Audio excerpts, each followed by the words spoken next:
I work as an engineering manager at one of the private aviation companies. I have been in the USA since last 7 years. Completed my bachelor's in India.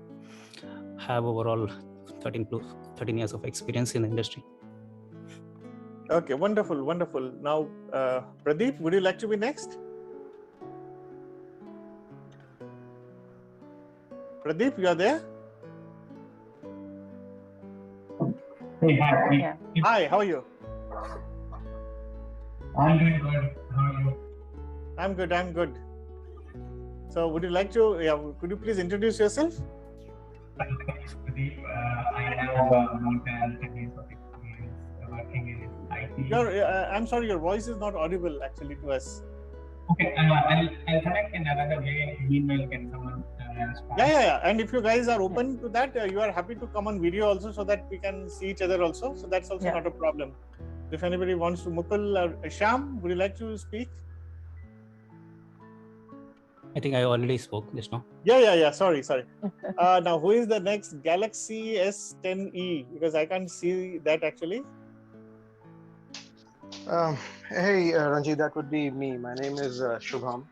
Okay. And I have a master and a PhD from US. Have been working for the past 5 years. But I just so I really want to go into, my major is aerospace engineering, and unless I get that green card, I won't be able to work in my core area. I understand. We understand. Right, we will talk about it. We'll talk about green card. We'll talk about EB1A, and so why I'm asking this introduction is to get more warm up and familiarity. And another option is that from where to start, I want to kind of appreciate that actually, in a manner that do I need to educate you about this? So whenever I have these sessions, this gives me. So it looks to me so far that all of you guys are pretty smart. I don't have to tell you what is EB1A and what the thing is all about and why you should go for EB1A. It looks to me and that's one of the reasons why I all about why you go for EB1A. Hello. Yeah, Pradeep, your sound is hello. Echoing. Yeah. Okay, so that's one of the reasons. So who was speaking? Aerospace. Now Suresh Martha. Hi everyone, can you guys hear me? Yeah, I think I can hear you. Yes, we can hear you. Okay, awesome. Again, thanks for setting this up. I've been in the industry for 17 years in the data and analytics space.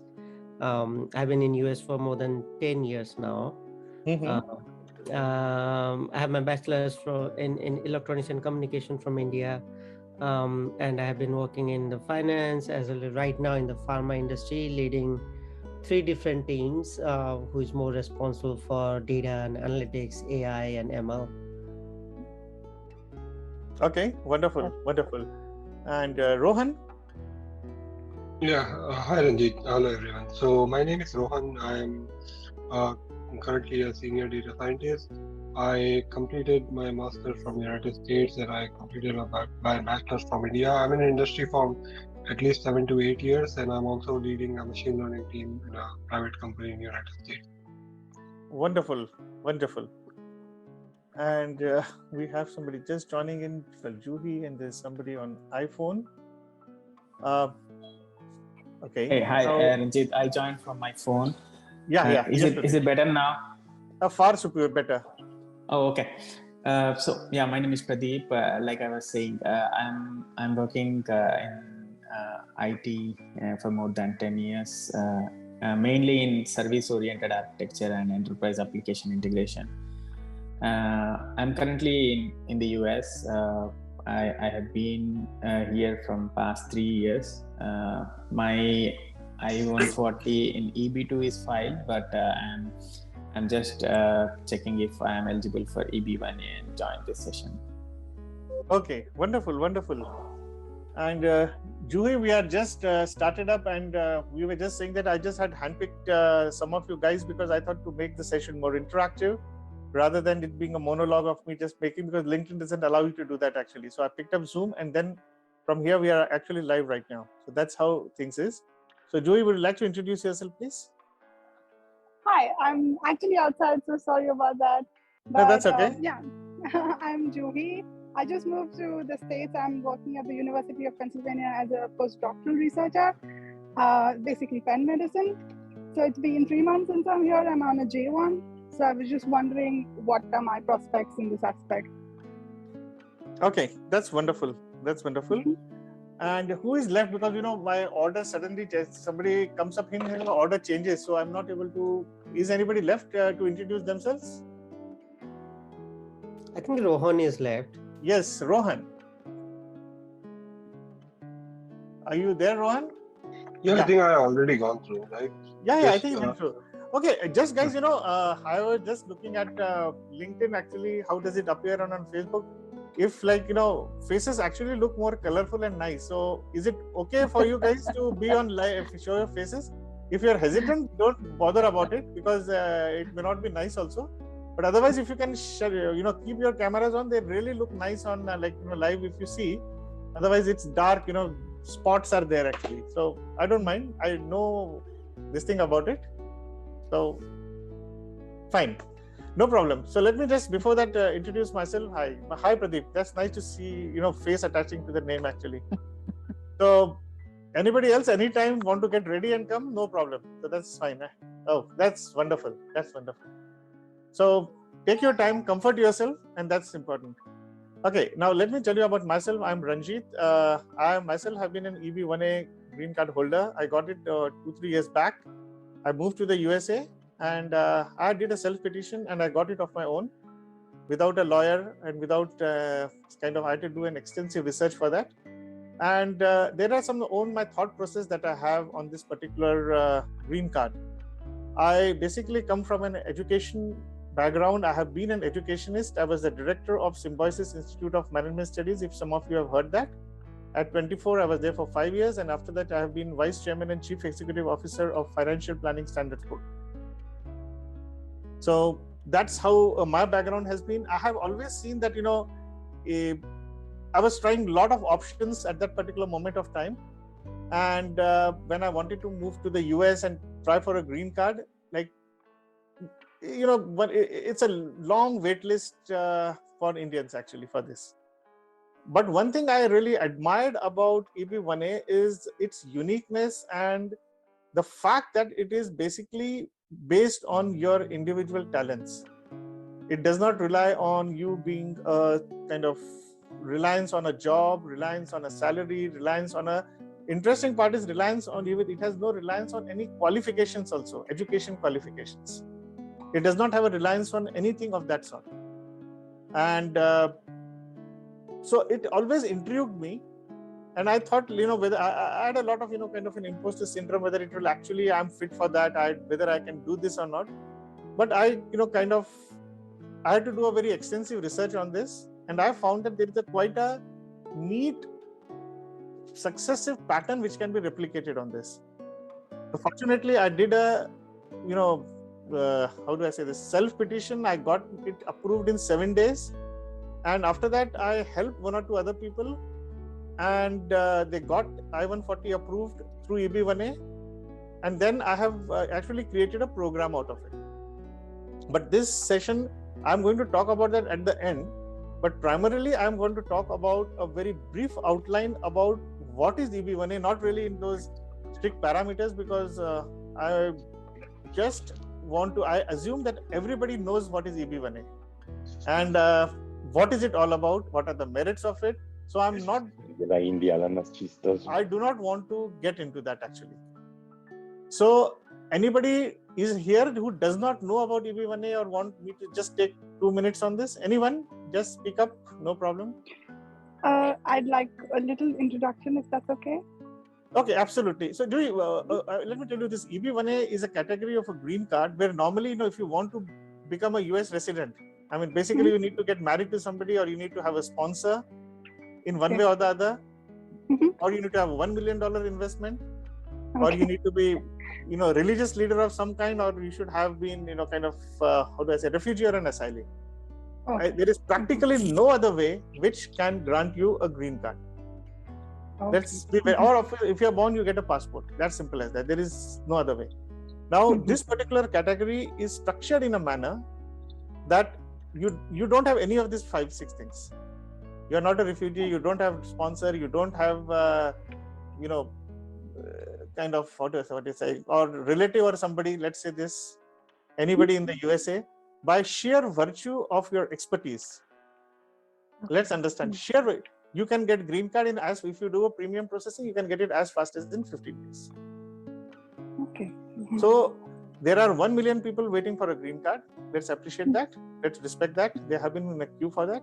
And if you guys are wanting to be an aspirants for this, okay, let's understand you are knocking the door of the competent authority and telling them that, look, I am Juhi, I am Shyam, I am Pradeep, Rohan, I am the best, and please give me the entry earlier than those guys.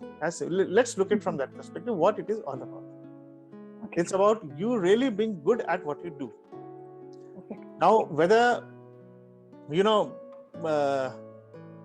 it says, the structure, when you read at it, it says that you should be a Nobel laureate, you should be an Olympian, you should be an Oscar awardee, some great prize winner. Okay, Juhi, does that give you a very clarity of so far? Got it, yeah. I get an idea. I didn't have anything, let me tell you. And since the people whom I could help and who are there with me right now helping, they don't have it. Nobel Prize or Olympic. I don't know about you, at least I don't have it.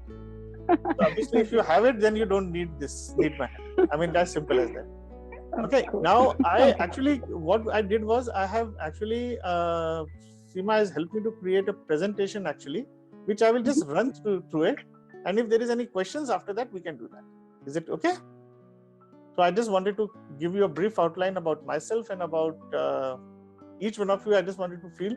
So just to tell you, Juhi, what we did was when I chose to do this event on LinkedIn and Facebook, I wanted to make it more interactive. I did an earlier event, but I felt like I was just talking to a blind screen actually.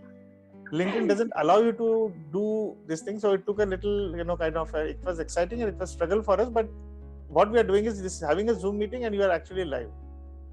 Oh, okay. So this Zoom meeting is going live on Facebook and LinkedIn.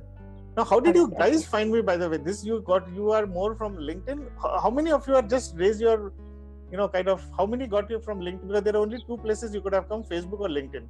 So how many from LinkedIn? Okay, you could have raised a virtual hand because otherwise I can't see. Okay, virtual hand. Just LinkedIn. So I'm just seeing what is getting, and so 1, 2, 3, 4. So LinkedIn has played a more than Facebook.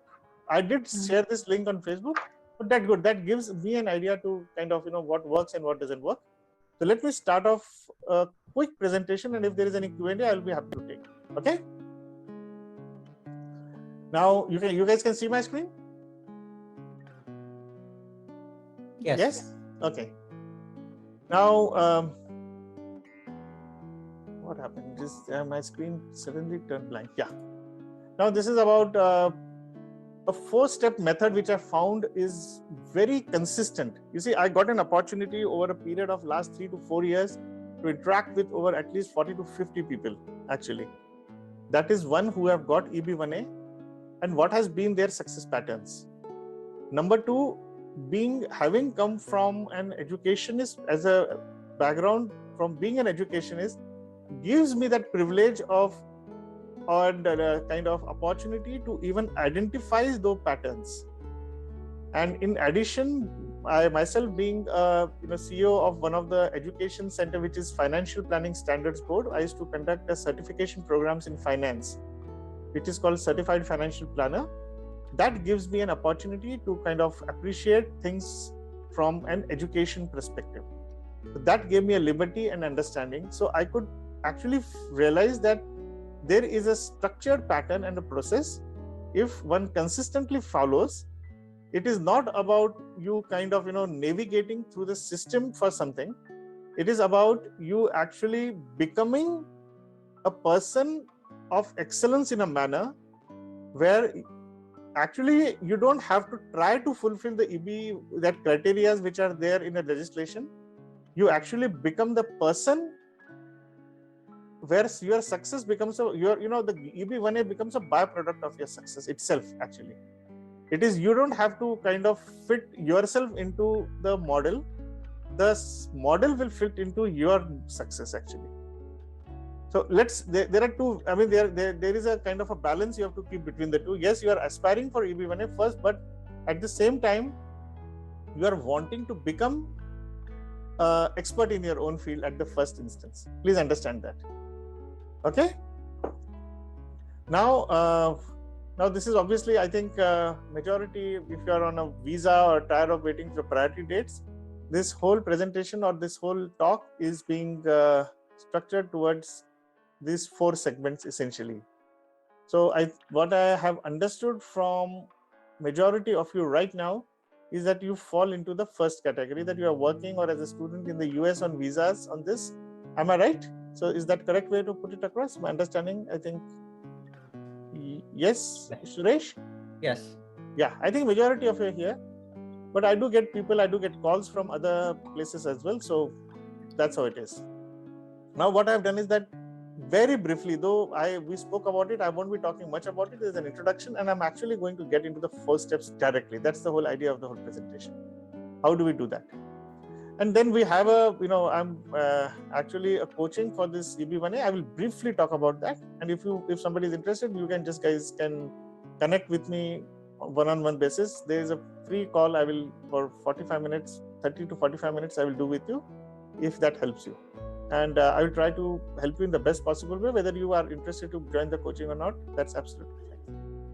Now, we all know that it is called as Einstein Visa, which is very intimidating. In fact, when I read it for the first time, it was very, very intimidating for me.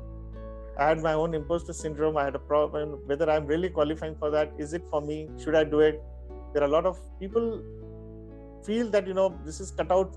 You start believing in the first instance when you see that you are not cut out for this. As simple as that. Simple. There is no thing. But let me share something, one simple thought in this particular case. Extraordinary ability. The word itself sounds so profound, so intimidating. It is not about you being extraordinary. Let's understand about it. Nor the green card is extraordinary. And trust me, it is the teacher in me talking on this, because as I said, it is about you doing ordinary things in an extraordinary way. Let me be very clear about it. And you have to, if you take this with this particular mindset, you can achieve it. Otherwise, you will never do it. Okay? Now you have to, yes, you have risen to the top of field of one expertise. So it is a regulation. It offers a lawful permanent status.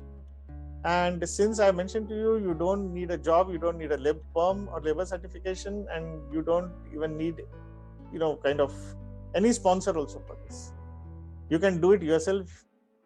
You can simply kind of prepare yourself. You can, if things go well for you, you can kind of write a simple application. You can do that, give some evidences, and if things go well, you can get it just as soon as in 15 days through premium processing. You can hire a lawyer. They can do an excellent job by virtue of connecting to you with the kind of right documentation. That's a two approach actually. Now this is a regulation, and if somebody is interested, kind of going more detail, I'm not touching this right now. I'm sure each one of you has gone through this already. Anyone who has not gone through this can just tell me separately, because at the cost of this, we will not do it. Otherwise, one can just, kind of go through this link which is there. You just type USCIS EB1A. You will just get this link. So you will be here at this moment. Now, this is what it is. 4 steps. Now, this is the crux of today's discussion. I have always felt that these are the 4 standardized methods, and if you are able to follow this religiously, let me tell you, you will be able to get it. This is no hack, this is no shortcut, there is nothing, but these are certain milestones and processes to be adopted. I think one good thing I liked about I have seen, and that's the reason you guys are here, because I wanted to make it interactive and You are invited in a group session because I trust you do have a scientific bent of mind. Majority of you, I can see that you are from science background. That gives you that kind of a temperament. If you use that temperament here, I think it will work. The problem is, you will see now, actually. Now define. Now this is the most, I think the most critical aspect here. What happens is that when I interact with people, even people who come for my coaching or otherwise, if I ask, okay, fine, tell me about yourself, what is it? People speak about the fact that, I'm an engineer, I'm a PhD, I am aeronautical engineer, I'm a software expert, I'm this, I'm that. So you basically, what happens is people define themselves by virtue of their qualifications or their business title or their jobs. But please understand, EB1A is not about that. It's about your expertise. Please understand that. How you define your expertise, I will tell you shortly. But if you are talking about your qualifications, then there are other EB2 for you. If you are talking about your company or something, then there is EB1C for you. If you are talking about even a PhD, if you have, there is a special, mostly, I think PhDs would fit into EB1B actually. So there are doctorate, if you want to follow, the key part is the best part is anybody can come into EB1A. And if you are going by virtue of your jobs or by virtue of your qualifications or virtue of your sponsorship, then there are other channels for that. So EB1A will look at, that's the beauty about it. You can be very creative about it, as you will see. Now, when we talk about something as an expertise, what happens is actually, now this is the only complicated slide in the whole presentation. So just bear with me on this. So if you can see this, what happens is, whenever we see anything around us, it is all data. It is just scattered points. When we assimilate the data, it becomes information. If we are able to capture how to use that information, it becomes skill. Next is, if understanding of why that skill is being used is knowledge. Let's say, for example, somebody is an electrician and somebody is a simple electrical engineer. So you know what the difference is between these two things here. And another part is, when do we use the knowledge becomes wisdom. In our entire education system, we are taught at data, information, and skill. That's our normal kind of some people who do PhDs and other things, this touch the base of knowledge. Our experiences gives us some knowledge. So why do we have to use the particular skill? Why Pythagoras theorem is to be used, 10th standard guy will never understand. Even there are a lot of calculus, what is the use of limits, nobody will understand till you actually go and do some practical and then you get some experience. So that is how these particular aspects move. These are, as we go deeper here, this is more profundity that falls into the picture. Now, when you say that, I'm a software engineer or I'm this, that, it starts from there. Okay, fine. Where do you stand there first? Understand. Now,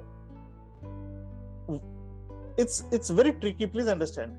You have to see your strengths. You have to see your degree of maturity in terms of learning. Please understand, this has nothing to do with, even if you are a PhD or you are at just 10th standard. Where do you stand in this particular spectrum is very important here. Now, the second part, dimension of it, is progressive experience. I've been very careful in mentioning progressive experience. I'm just taking a pause here and to make it more interactive and not to sound like a monologue. Does anybody know the difference between progressive experience and just experience?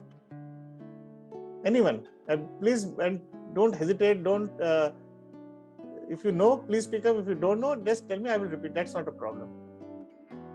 And mind you, there is a legal also approach to it actually. Anybody wants to speak about this? Try.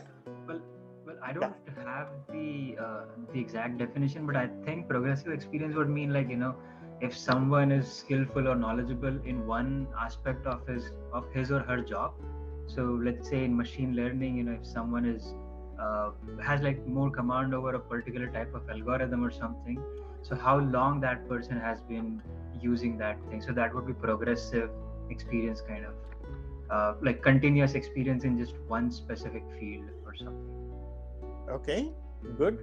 Anybody else? Juhi, would you like to speak, or Suresh? Suresh is going ahead. I mean, I don't know. I don't know what exactly progressive experience is, because my career has been pretty diverse. So I really don't know what exactly, because I have a degree in physics, but I work in cancer diagnostics, but I develop AI tools. So I don't really understand how to narrow down your expertise is something that concerns me. Absolutely. Okay. Yeah, you are very close. Both of you are very close. Suresh, you wanted to give a try? Sure. Yeah, I think it's more of like you're learning as well as you're growing, right? As you learn more, how are implementing and growing from your experience. Actually, you're bang on. Let me tell you this. Let me articulate this in a different way. What happens is, let's say if you say you are at 12 years of experience, okay? Now remember that time a kindergarten child has passed actually a 12th standard. That's a progressive experience. It could be learning. But when you say that you have an experience, people say that I was in insurance sector, or I was in IT field, I was doing this, I was doing that. Now, has it been incremental, or it is, okay, let me put it more mathematically. I think you guys will understand and appreciate it. Is it 1 into 12, or is it 1 plus 1 plus 1 plus 12 every year? Or is it just 3 into 2 plus, you can just factor, do mathematical factorization of it and understand I think you know what I'm talking now. So basically, has it been like, truly a growth and learning, or is that it has just been a repetitive of certain actions that you have been doing? Now, what happens is, if you are doing repeat, then you have actually started maturing, as this is progressive. Remember, let's understand things in a more simple. Somebody who's a data entry operator, for example, he does a particular data entry only for 12 years. I mean, I'm not sure. I'm sure you understand that is not a progressive experience at all, actually. Okay, it's just an experience, and that too, it is experience at a more skillful. You will keep on becoming more skillful. That's it. You will not grow. You have not transcended to a level of knowledge or wisdom in that particular case. Now, what happens is, please understand, if you talk about EB1A, in our schools and colleges and mostly in our jobs, we get struck up here, and partly if you go up a little higher, we touch maybe 20-30% of this. But if you are in EB1 categories, even I would even constitute, in my little understanding what I have, even in fact, for that matter, even EB2 also. Let's respect that. They are about knowledge, but EB1A will be more profundity of that knowledge. Okay, and then, but remember one thing, if you have wisdom, then you have a fair chance. If you are talking purely about EB1A, and if you are talking about growth, your intellectual growth in general, particularly, then obviously you need to have a wisdom in that particular field. Now, somebody is saying that, I am an IT expert, or I am an AI expert in just, kind of for 8 years, 10 years, and you file an application, I have how many, that won't work. The key part is here, for this particular aspect, somebody is just, okay. You have to actually have a demonstrated progressive experience, and preferably at a knowledge to wisdom level. If you are thinking about EB1A also, it cannot be just as a data entry or operation. You can't say that I'm world's best person in Excel. I'm world's best person. I can just, since this particular field is very dear to me. If somebody comes to me, I spend normally, almost a month's time in identifying that expertise.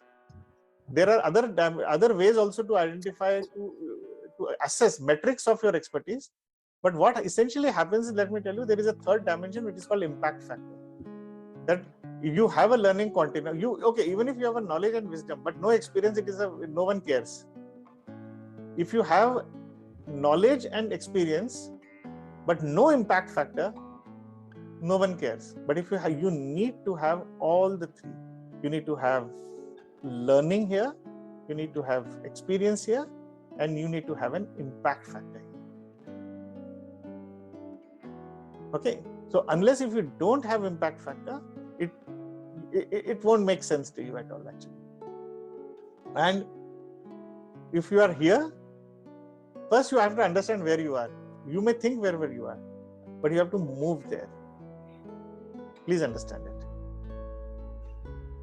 Joey, I will just come back to you. Keep your hand on. Just give me a moment. Now, this is the most important thing in your EB1A or even your life growth in general. And even if you are talking about a growth in job, anything, you have to be an expert in that. Now, there is another 5 dimensions. These are about defining your expertise. Remember one thing, identifying. But how do you say that you have arrived there? Okay, you are expert. How do you say that? Now, number one, in any expertise, remember one thing, there is always a body of knowledge. Now, do you have that access of body of knowledge in that or know-how of that particular expertise? Then you are an expert. First, I will tell you how to identify that also, actually. At least for your EB1A purposes. And that's my basic, at least, if not anything, at least this will be a takeaway for you for today, actually. So, you will be able to, what is that body of knowledge? Now, any expertise, if you claim an expertise and if it does not have a body of knowledge, it doesn't make sense, anything. There are thousands of content writers, there are thousands of content developers with millions of followers, they claim experience and impact factor, but nothing, no. Okay, this is another part, remember. If you just have a progressive experience also, and impact factor also, but no learning quantum, it will not make any sense. So these 3 things have to be in order for you to be successful. Please understand that. Otherwise, it's nobody. I mean, just to give you an analogy, I mean, you can't say that I'm expert in making Legos. I'm world's best expert. It doesn't make any sense. You may have progressive experience, you may have an impact factor, you may have helped thousands of people to do that. You are a best TikTok star, with millions of followers. But if you have no learning quantum there, and how does that happen? You have to, first is the body of knowledge. You need to have an access. Second is, any field has to have, remember one thing, any field has a particular legislations or laws pertaining to it. You should be aware of that. If you say, I'm an expert in AI, fantastic, brilliant, good. Do you have an access of body of knowledge? Yes, partly. Okay. Pick up. Second, are you aware of the laws which are there? Yes. Then it makes sense. Third, are you actually aware of people who are really successful in that particular field? Who are the true influencers, not about the social media influencers, but true influencers in that particular discipline, who are like gods of those disciplines. Do you know them? How do they talk? How do they walk? What is their views? Do you agree with their views? Don't you agree with their views? If I say I am expert in finance, I mean, Warren Buffett could be one of them, let's say. I may not be even close to him, but at least I know what he means to me, what he means to the discipline, and what discipline means to him. So third thing that you need to have that in picture. Okay, Mukul, I will come back to you and both Joey. Now, this is the third kind of a very strong thing that you should have. Fourth, which is again very, very important, is actually, do you know people who talk about it? It could be Congress, it could be legislators, it could be at a global level, it could be like, who are those people who talk about it? Autonomous vehicles. We have one person in my program who is actually expert in an autonomous program, autonomous vehicles. Somebody is expert in, let's say, DevOps. Okay, that is okay. Which is the literature? Which is body of knowledge? That makes a difference for you. And the last and most important equally is that, you see, remember, is that subject being spoken about in a public forums, in a PR, in the newspapers? Do you see that happening? Because your relevance of your expertise will be determined by that.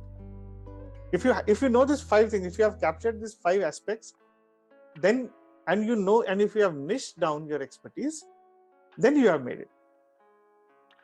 Otherwise, you are simply wasting your time. You don't know what you are doing. Let me be very clear. As far as at least even I have seen generally guys who have, what we have started doing is in our program, we have actually started inviting a lot of EB1A guys who have got it over a period of last 3 to 5 years or even before. Then we realize that there is a successive pattern for that actually. there is a clarity of thought, purpose, and action in terms of their expertise. Everybody is aware.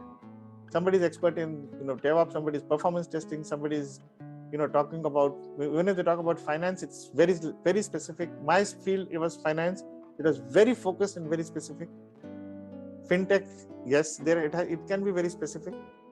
You have to go into narrow. You have to be best in your field for that particular purpose. You don't have to be Einstein. Now that exactly is the point about it. You don't have to be Albert Einstein. You don't have to be, if there is no, let's say, if you say that you are good in AI, it's even very broad subject. Even you can narrow it down. That's the key takeaway today for you. How to just narrow it down. And once you narrow it down, you are good enough actually. Now, I will just take a pause and I will be happy to take questions from Juhi first. Yes, Juhi. So in the scientific field, when you say impact factor, do publications count? Because that is the only growing quantification of the work I do per se. Okay, what happens is that you are doing. Okay, I will be very frank with you. That is just one of the metrics. You see, impact factor is nothing but a metric, right? Yeah. Okay, now is that the only metric for your field, or can there be any more metric? Grant applications or exactly. Now we are talking. Okay. Can the business can it be monetized? Have you done that? Have you contributed to the monetization? Yeah. Okay, we have to do that. If not, we have to work towards it. Okay. Got it. Okay. The fact remains, if you are ignoring these 3 dimensions and if you are ignoring those 5 aspects, you will not get your EB1A. You see, it is about you being an expert first. Please understand that. If you're not an expert, you will not get it. As simple as that.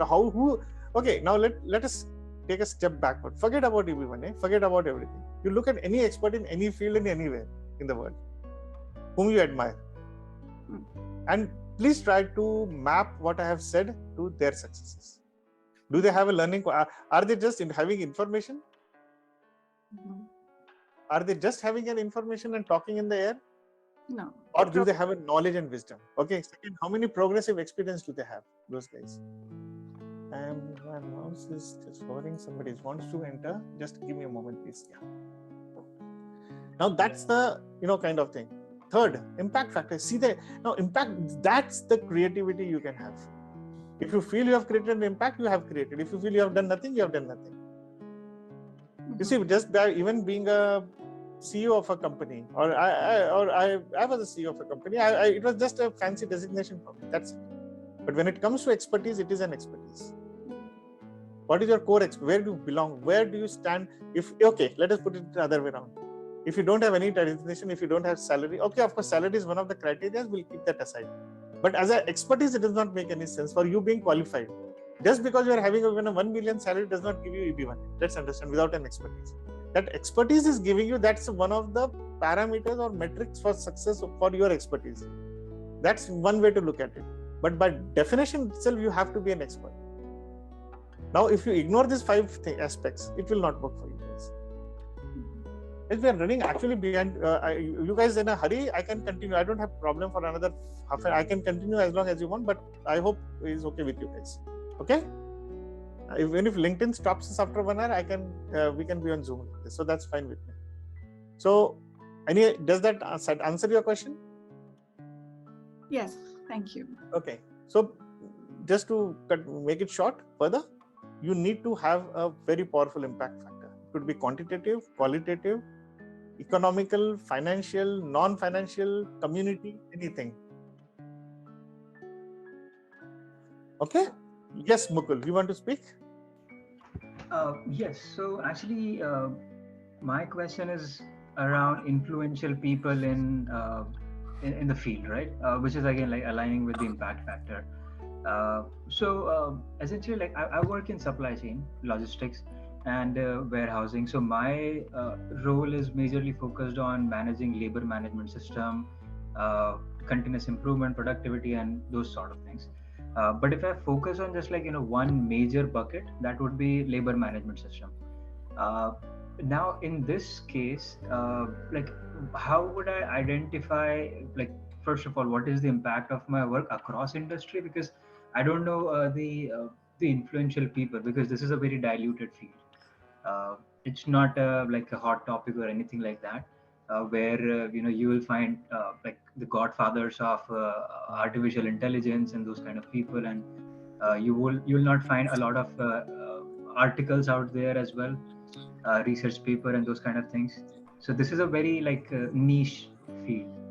So how would I identify first of all influential people, and like based upon that I will decide either my thoughts are aligning with them or not, and what is the impact of my work. Okay, there are three ways to look at it. First, on a one advantage or something I can share with you. If you don't, I mean, it's very rare actually that you will not find anybody else. You see, there are two possibilities. If you don't find anybody else, then either that expertise is not fit enough. I mean, I'm being very devil's advocate. I'm trying to play here. Or second option is, second way is actually, but if you can see those 5 aspects which I told you, that there is a body of knowledge, there is one or two things you are not able to kind of identify, they can be identified, because I'm sure there is a literature for that, right? The people who wrote that literature becomes an influencer. Okay. Does it make sense? It does. Yeah. Absolutely. Yeah. Okay. Now, where do you match? Where your views along with that? If there is a contradiction, okay, you can always, if you don't align with them, that's fine. You can you're allowed to have a mind of your own. That's not a problem. Okay. Well, actually, so right now, we have adopted a new system, and so this new system is a new company formed by some former employees of a different company and all of that. I don't want to go into too much detail there, but that company is growing like rapidly, and their growth is insane. Last year they just had one account with us, and now they have like multiple, like 15-20 accounts. Okay. I will just interrupt you because of paucity of time. I will tell you something in this particular case. If you find those 5 aspects are there, but you are not able to pull yourself into it completely because of some lack, then there is a good opportunity for you to be considering that particular aspect. Maybe that requires a little more refinement. Okay. We have to just, then you have to have a right approach for that. How to use this particular model? One can go, there are various tools to use this actually further. Okay. Could you share some tools or like some methods to? No, that is a separate. You can book a time separately. We'll talk about it. Okay. But fundamentally, it's not a rocket science. This is simple. Like, I'm sure there is nothing what I'm showing you that you did not know. I mean, let's be clear about it. It is just that it is being presented in a particular way, right? And this is how it works. It's very methodical. It just allows you have to just be more methodical, as simple as that. Okay. Sure.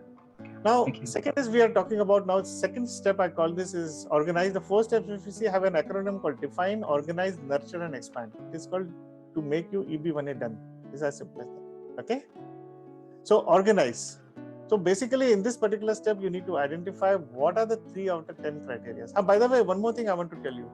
In define stage, that expertise, we can actually even work because if you work with us, then we actually try to even identify that particular expertise vis-a-vis US CIS cases also actually.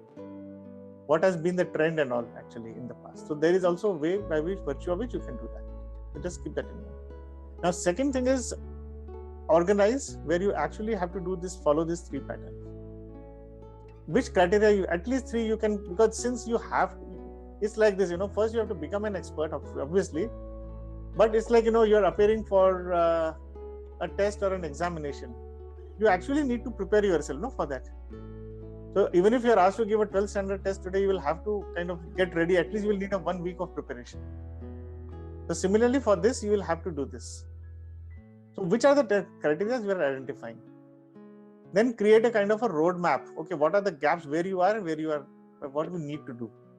And that will be more like a success toolbox that we have to create. Okay, you need to map that thing actually. So it's basically organizing it yourself actually. Now, third step is actually becoming a nurture.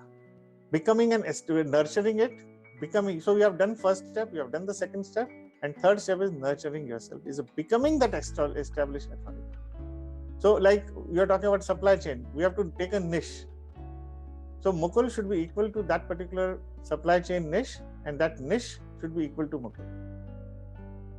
So Joey, you are in physics, but you have said you are doing in AI.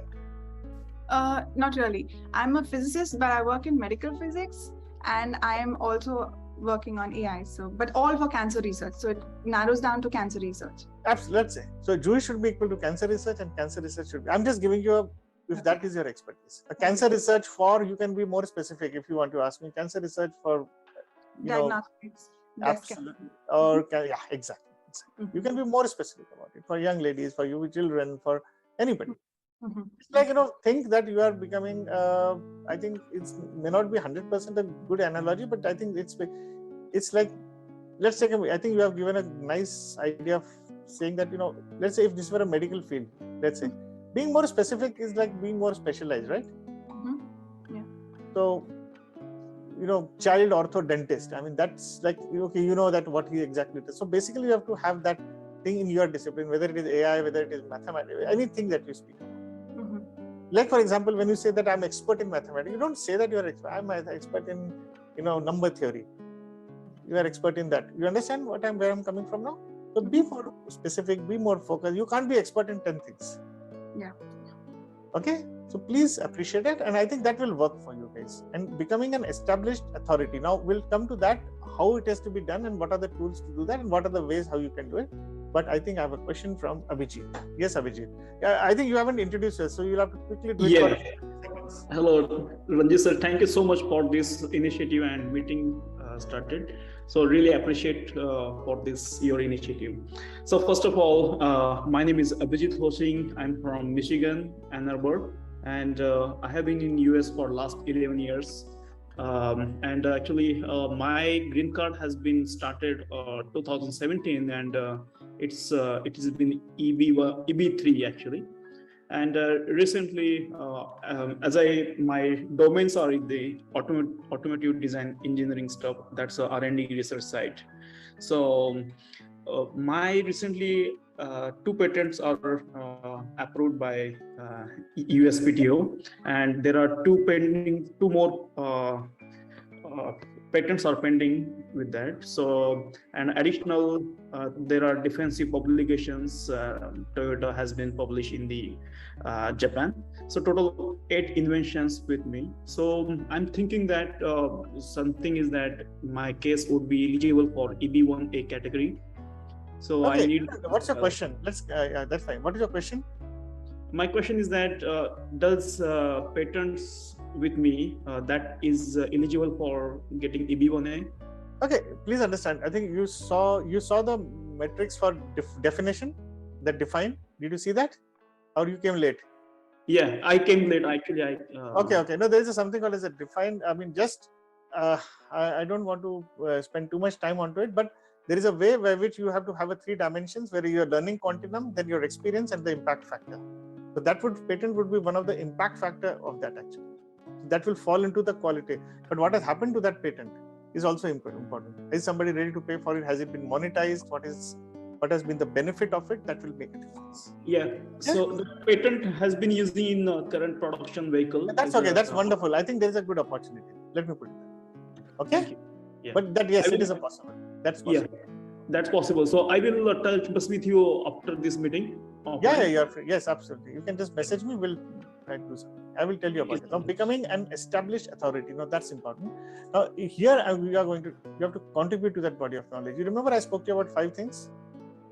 You can't, and actually you have to be, okay, let me put it this way. These are ways how you do it, of course. But please understand, when I mentioned to you about those 5 aspects, you have to belong to those 5 aspects also. Remember that. You can't be in isolation. You can't say I'm an expert and I don't care what is the body of knowledge. I don't know what is this. I don't know who the people are talking. I don't know who are the legislators. I don't even care what is the law. I will do. No, that will not. Simply, you have to part of that ecosystem.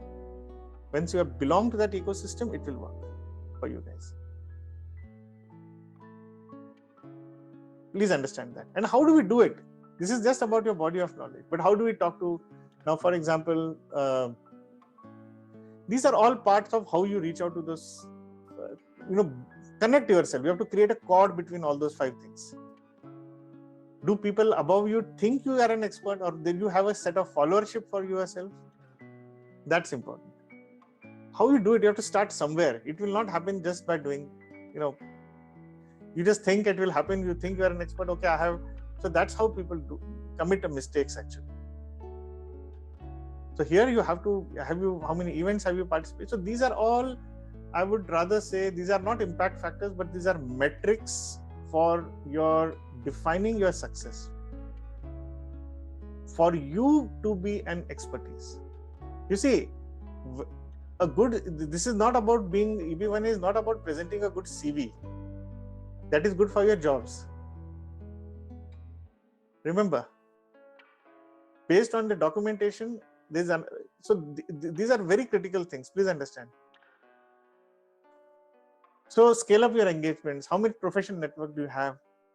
So we do help people to do this actually. So these are some of the aspects that we need to cover. I mean, as I said, you need to be, first thing what I mentioned when I started off is saying that EB1A is not really in that sense an extraordinary. It is not about you being an extraordinary. It's about you actually doing ordinary things in an extraordinary. That's the first thing. So first start, have you done those ordinary things which are required? All the things what we do right now, we are trained actually. We are trained, education is to get a good job, good salary, and that's what we try to achieve. But EB1A is at a different, that's why I basically love it actually. It allows you to be creative. Trying to achieve that EB1A takes you to a journey, takes you on a process which actually makes you extraordinary also if you start doing it. Remember, I have not spoken about law. I have not spoken anything of that sort here. It's about your own transformation that happens. The day you will become an expert, you will understand it actually. So this is how it is. As far as 5-6 aspects that you have to cover.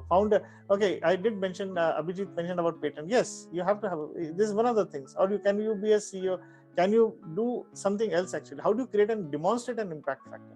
These are the things that happen. Yes, and the most important one, bring your individual brand. If you have everything, but if you don't have a brand persona, it won't impact actually. There are in some cases, it can work also, but it is good that if it is here, if you are able to do that also. Simple. Somebody Googles you. What do they see about you? I mean, it's a very crude way I'm sharing with you. It's a crude. What do they see? Do they see some Facebook post that you have done or a holiday that you have gone with your family or something like this? Or do they see a LinkedIn of very professional, articulate posts that have happened? Are you presenting yourself as an expert everywhere you go in that domain of expertise which you are seeking? Please understand. Now last actually, and creating an outreach and making the application. How do you actually, people first, say I'm an engineer, I have with IT, so I'm a software engineer with 20 years of experience. Organize, people will say that, okay, fine, I fulfill 3 out of the 10 criteria. I am so-and-so, I get some references. Okay, that's it. And then they will simply make an application. Forget about the language, is it a compelling case? Creating an outreach. Have you got people who can vouch for you? Truly vouch for you? That's creating an outreach. And then you make an application. Create a compelling case. It is, by the way, even if you fulfill the 3 out of 10 criteria, it is not sufficient. You have to fulfill the totality test. It's very important. Please understand. It's not about, okay, 3 out of 10, 2 out of 10. I have got good salary. I got a patent. It has been monetized. I do this, I do that. That's it. Okay, over, done. I have got 5 articles published somewhere. No, that is not sufficient. 3 out of 10 is just one totality. Does it make sense that you are doing it? Does it total? That is important. Cumulatively, where do you stand? Now, cumulatively can be like, there are a lot of things. Please appreciate it. And the last is, of course, the purpose, that for which we will come to the event. That also is equally important. you have to contribute. The objective of the whole EB1A is to attract the talented people like you to come to the US, develop yourself and contribute to the US society, US economy, and contribute. That's the whole thing. Are you actually wanting to do that? Do you have that kind of a passion, desirability to be part of a society which allows you to, kind of grow and contribute and help other people grow? You see, remember, these three are equally important. It is not that this is 80% important, this is 10% important, and this is another 10% important. No. All are equally important. All are 100, 100, 100. So you have to have a 300. So basically that means this is 33, 33, 1/3. As if you're talking in mathematics, whatever way you want to take. So purpose is equally important and totality, because if any one of you don't, and they are not, okay, you have this, you have met 10 criteria, 10 out of 10 criteria. So if you don't have this, this will not, this is okay. No, that is not okay. This is mutually exclusive criteria. You understand the meaning of mutually exclusive? You have to meet this and this and this. Not this, I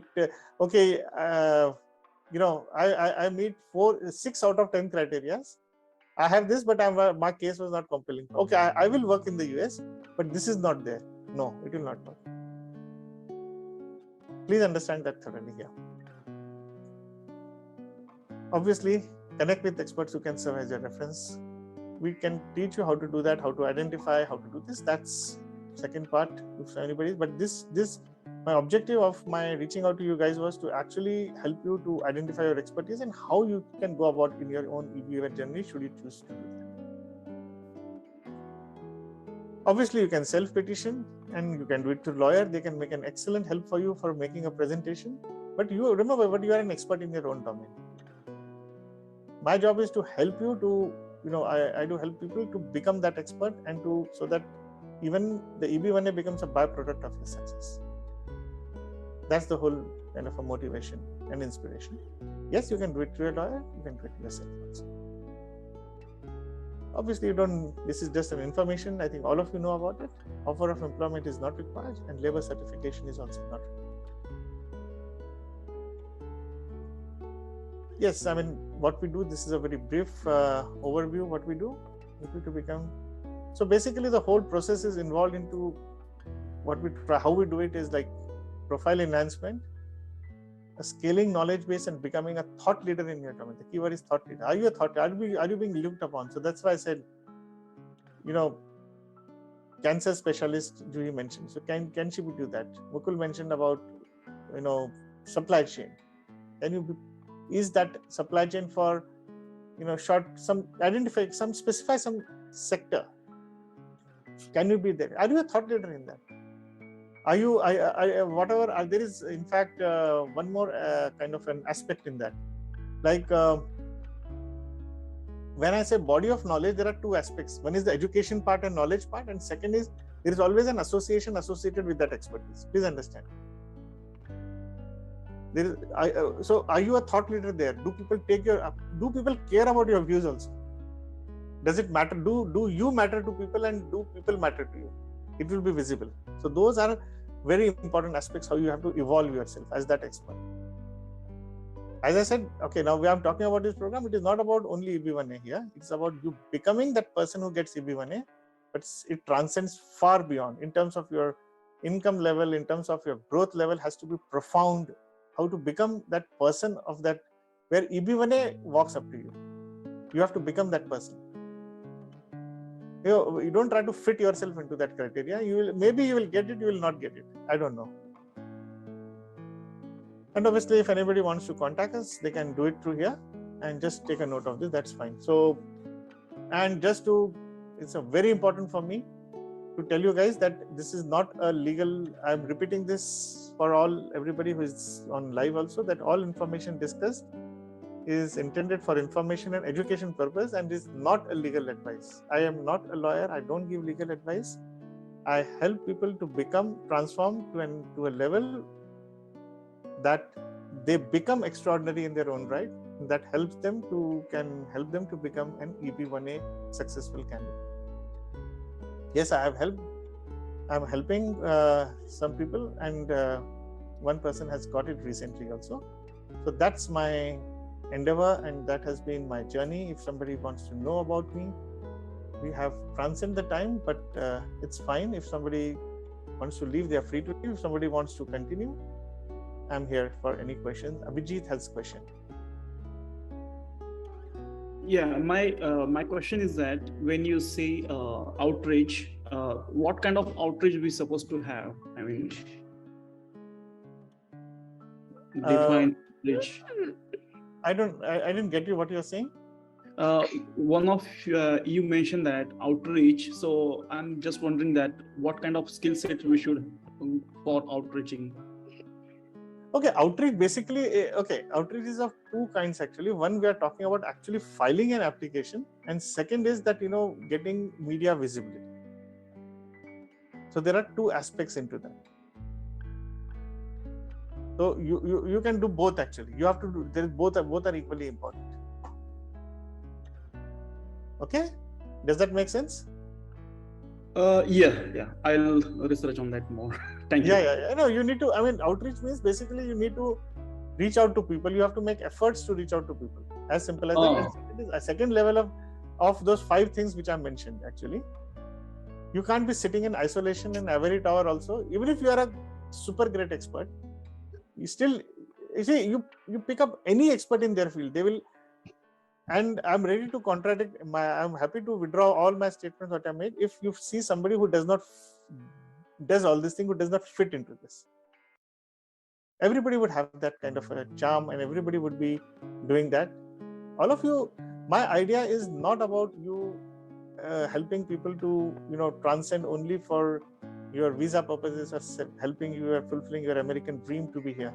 The idea behind is also to, or for that matter, even solve your problems of your travels and being here for a job.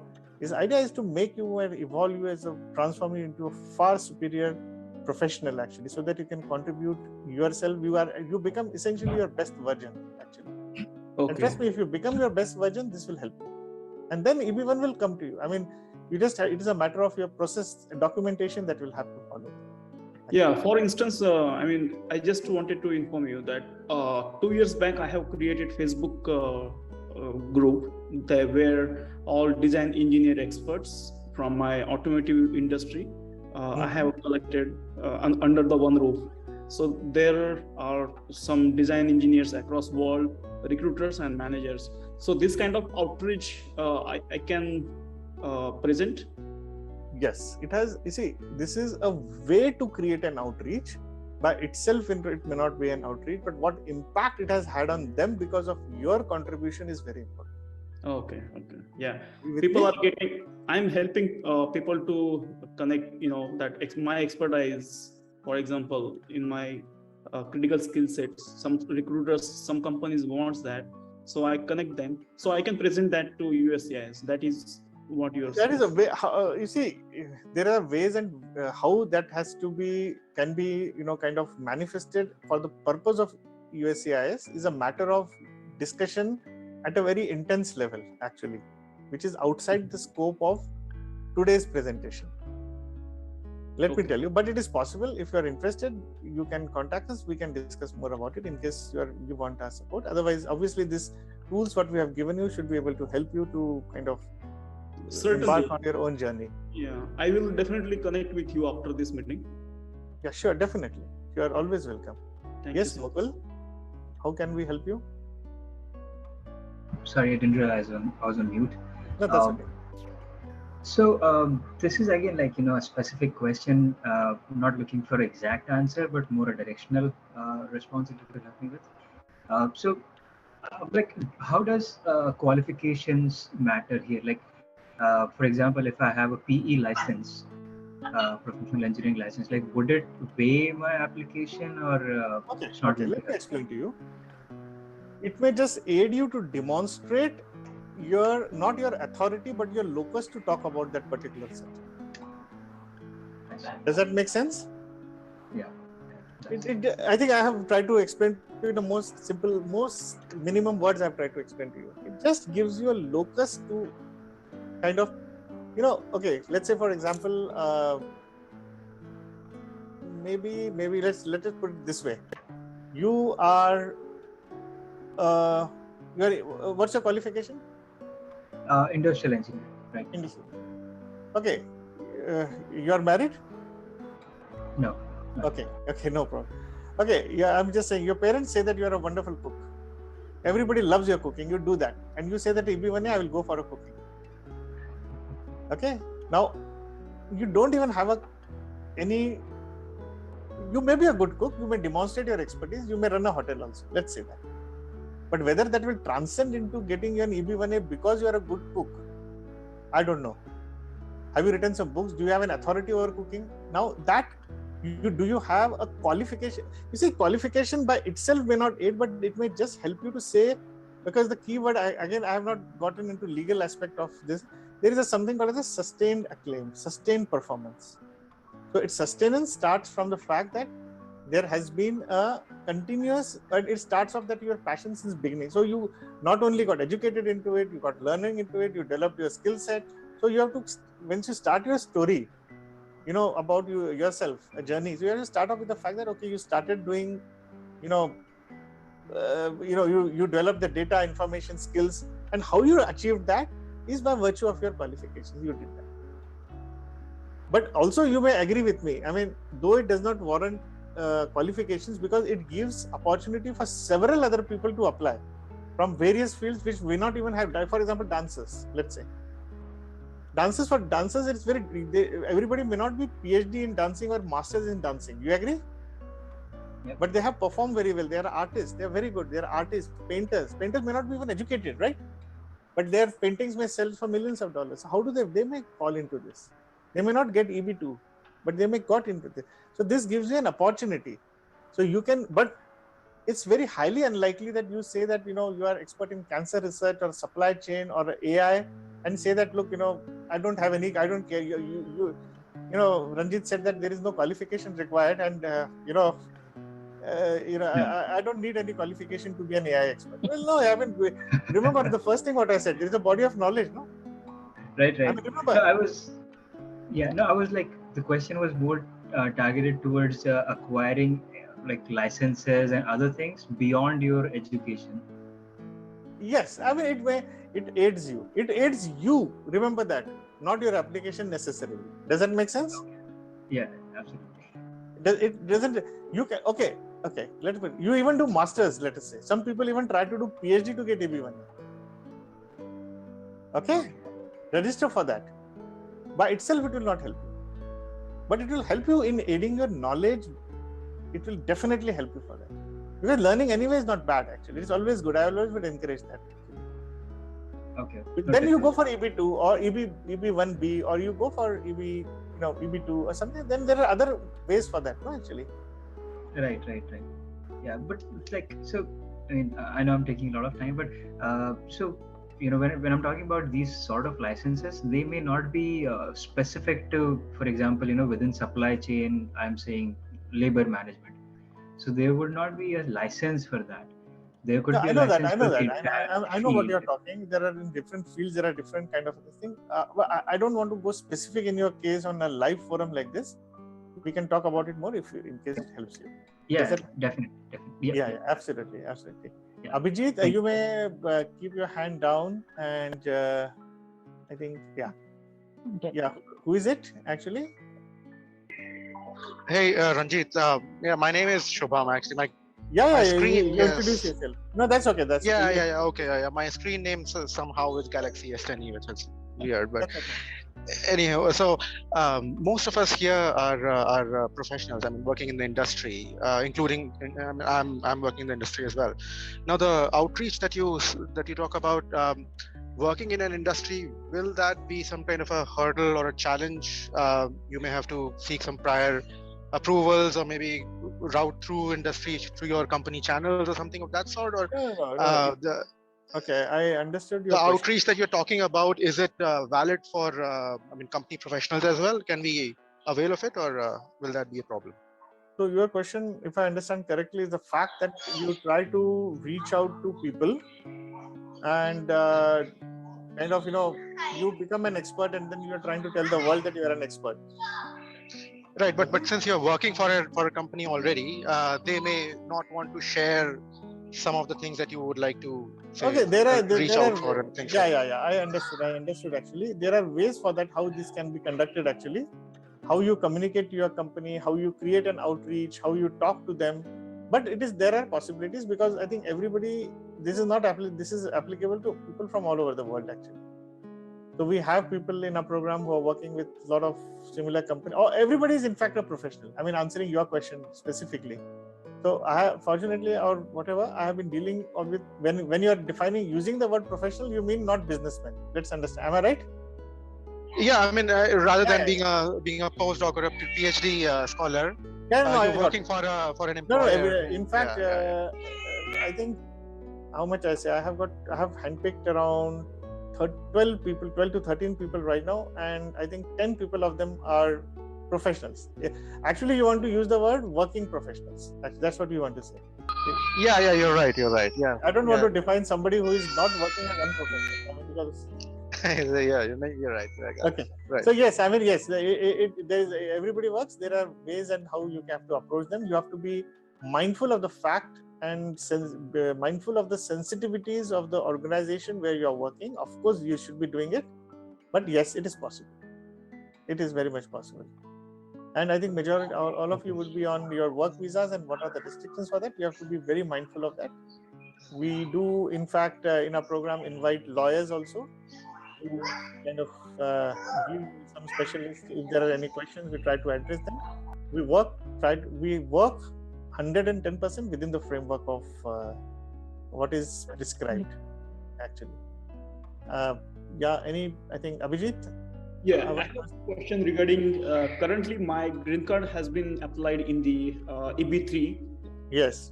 From EB3 to, I can jump to EB1A? Okay, that's a good question actually. Actually, there is no jump from EB1A. It's a separate petition altogether, and that has no bearing on your other applications.